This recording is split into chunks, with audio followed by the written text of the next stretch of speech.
शहबाज शरीफ और आसिफ अली जरदारी की जोड़ी चलेगी या दौड़ेगी?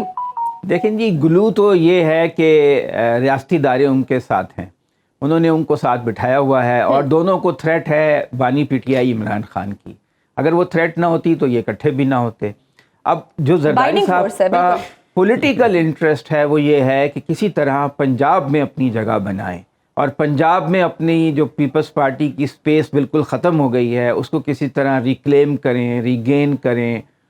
अब अगर वो कोशिश करते हैं पंजाब में अपनी जगह बनाने के लिए, तो क्या मुस्लिम लीग नून जो कि ख़ुद पंजाब में प्रेशर में है, क्या वो अलाउ करेगी इस बात को? एक तो ये देखने की बात होगी। दूसरे ये कि रियासती इदारों का और नून लीग का मुफाद इस बात में है कि 18वीं तरमीम में कोई 10-12 तरमीम करके कुछ थोड़ा सा उसको डाइल्यूट किया जाए। जो सूबों को बहुत ज़्यादा फाइनेंशियल शेयर मिल गया है, जिसकी वजह से वफाकी हुकूमत जो है बहुत प्रेशर में है, स्क्वीज़ हो गई है, फाइनेंशियल क्रंच का शिकार है, वो कमी हो।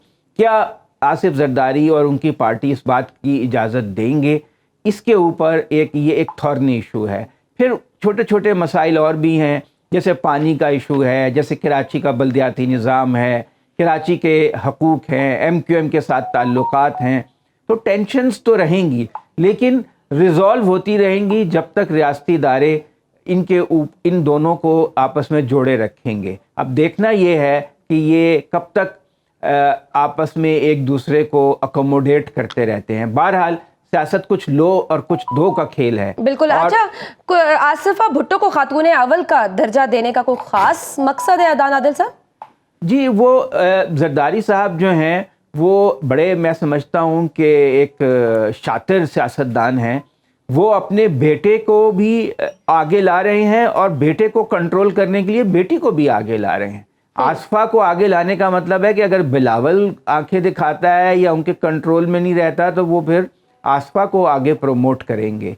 तो एक तरह से वो बैलेंस कर रहे हैं बिलावल को आसफा के ज़रिए। तो एक दूसरी बात ये है कि आसफा में एक पोटेंशियल है, एक सियासी अट्रैक्शन है, और वो अगर पंजाब में कोई रोल बढ़ाना चाहते हैं पीपल्स पार्टी का, तो आसफा को जो ये मर्तबा मिल गया है उसका फ़ायदा उठाकर वो पंजाब में कुछ एक्टिविटी कर सकती हैं और कोई पीपल्स पार्टी के लिए कोशिश कर सकती हैं कि जगह को बढ़ाएं। तो एक तरह से वो आसफा के ज़रिए अपने पॉलिटिकल कैपिटल में इजाफ़ा करना चाहते हैं, क्योंकि आसफा से एक ये भी होता है कि लोगों को बेनज़ीर की झलक महसूस होती है। तो एक इमोशनल अपील भी है आसफा की, उससे वो सियासी फ़ायदा उठाना चाहते हैं। आप इस नई वफाकी काबीना की तश्कील को कैसे देखते हैं? ज़ाहिर करती है कि एक हाइब्रिड प्लस सिस्टम चल रहा है मुल्क में। आप एक तो ये कि इसमें पंजाब की डोमिनेशन बहुत ज़्यादा है, सिर्फ 3 वज़ीर हैं जो दूसरे छोटे सूबों से हैं, तो इस पे इन्हें गौर करना पड़ेगा। लेटर स्टेज पे शायद ये पंजाब की रिप्रेजेंटेशन के साथ छोटे सूबों की जो नुमाइंदगी है उसको बैलेंस करें। और वो एक नेचुरल भी है क्योंकि नून लीग की जो सीटें हैं वो सिंध में नहीं हैं और KP में नहीं हैं, बलूचिस्तान में नहीं हैं। तो चूँकि पीपल्स पार्टी शामिल नहीं हुई है तो इसलिए सिंध की नुमाइंदगी उस तरह से नहीं है। दूसरी बात यह है कि इसमें कुछ ऐसे लोग शामिल हैं जो नून लीग से बाकायदा तौर पे वाबस्ता नहीं रहे, जैसे कि एक औरंगज़ेब साहब हैं जो कि बैंकर हैं, मारूफ बैंकर हैं, बड़े बैंक के सरबराह रहे हैं। उनका नून लीग से कोई ताल्लुक़ नहीं है लेकिन वो ख़जाना के अमूर को मोहसिन नकवी देखेंगे। मोहसिन नकवी साहब जो हैं वो भी निगरान वज़ीर आला थे। उनकी जो मोहसिन नकवी साहब की जो शमूलियत है वो ज़ाहिर करती है कि उनके रियासती इदारों से ताल्लुकात बहुत करीबी हैं। तो ये एक हाइब्रिड प्लस सिस्टम है, और जिस तरह उन्होंने पंजाब में निज़ाम चलाया और वो निगरान हुकूमत का जो 3 माह का टेन्योर था उससे ज़्यादा अरसे वो यहाँ पर रहे, और जिस तरह उन्होंने तहरीक इंसाफ को यहाँ पे दबाव में रखा, कुचला, तो अब ये एक मैसेज भी है तहरीक इंसाफ के लिए कि अब भी उसके लिए कोई अच्छे हालात नहीं होंगे। मोहसिन नकवी जो हैं वो अमन व अमान की सूरत हाल, सिक्योरिटी एजेंसीज़ और FIA वगैरह की के हेड होंगे, तो वो इन मामलात को देखेंगे। तो हमें यही तवक्को रखनी चाहिए कि PTI जो है उसके लिए कोई अच्छी खबर नहीं है। और दूसरी बात यह है कि उनकी जो शमूलियत है काबीना में एक सियासी हुकूमत की, ये ज़ाहिर करती है कि वो बहैसियत निगरान वज़ीर आला को इतने गैर जानिबदार भी नहीं थे, तो ये इल्ज़ाम जो है इसको तक़वियत मिलेगी।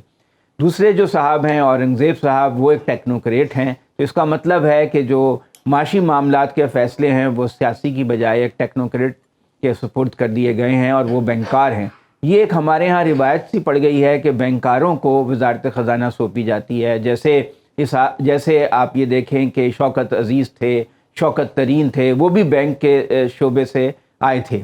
تو پہلے بھی کوئی یہ بینک کے شعبوں سے آنے والے کوئی بڑا تیر تو نہیں مار سکے، کوئی ایسا کام تو نہیں کر سکے جس سے معیشت جو ہے اس کو کوئی اس کی پیداواری صلاحیت میں اضافہ ہو۔ پاکستان کی معیشت قرضوں کی معیشت ہے اور قرضے مینیج کرنے پڑتے ہیں کہ کس طرح جو قرضے جو ہیں وہ پورے کر لیے جائیں، 25 ارب ڈالر سالانہ باہر سے لائے جائیں تاکہ ملک کا جو حساب کتاب ہے وہ بیلنس ہو جائے۔